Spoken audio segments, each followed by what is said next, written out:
Quando Paulo falava para a igreja de Gálatas que se um outro evangelho fosse anunciado a eles, um outro evangelho, ainda que viesse um anjo do céu anunciando um outro evangelho, se transformasse anátema, né?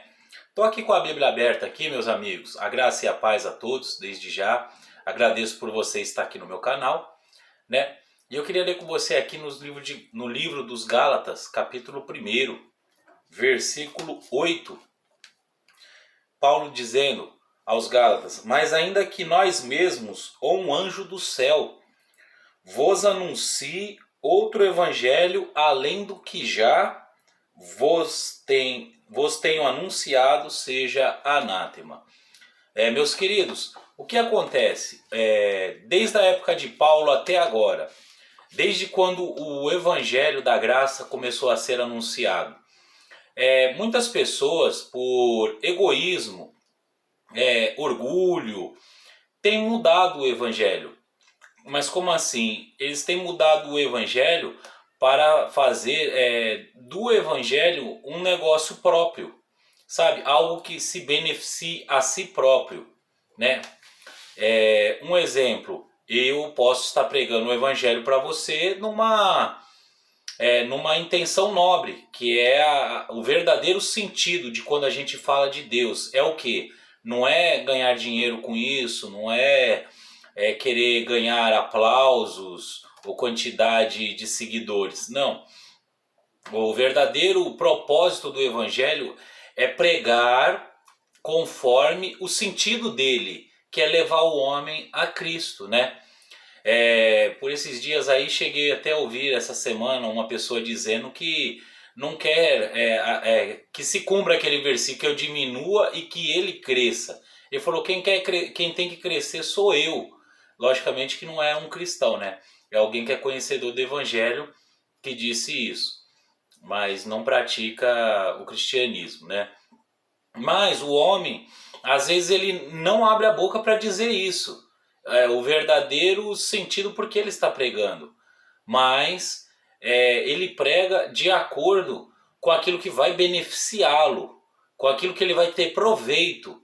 E o que ele faz? Ele acaba adulterando o evangelho. É o que a gente vê hoje. Uma boa parte das igrejas não se fala mais da morte e ressurreição de Cristo, o verdadeiro propósito do Senhor Jesus Cristo ter morrido na cruz por nós, né? Hoje só se falam de prosperidade, de milagre. Não que isso seja pecado, que isso seja errado, mas não é o foco. O objetivo nosso é o céu. Quando a gente está vivendo aqui o tempo, claro, a gente quer ter um tempo de desfrutar de coisas boas, mas a gente precisa, não pode se esquecer do verdadeiro foco. Qual é o nosso foco?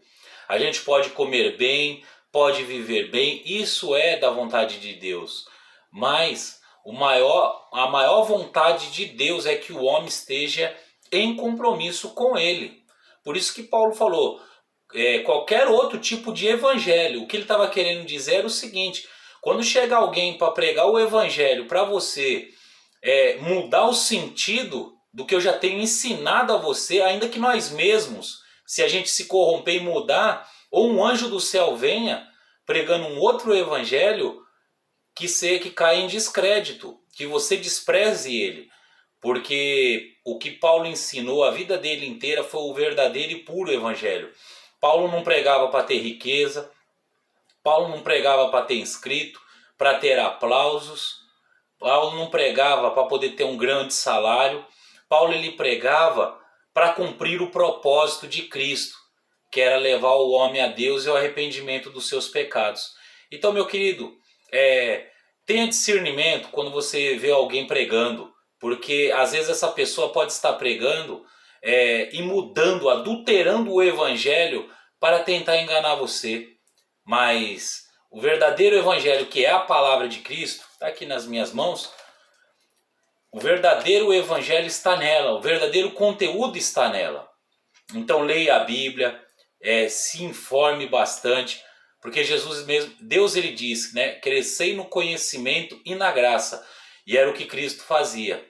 Ele cresceu tanto no conhecimento e na graça. Então, que esse vídeo seja proveitoso para você e edificante para a sua vida. Cuidado com os evangelhos adulterados. Só existe um evangelho com um sentido, que é de levar o homem a Deus. Deus te abençoe em nome do Senhor Jesus.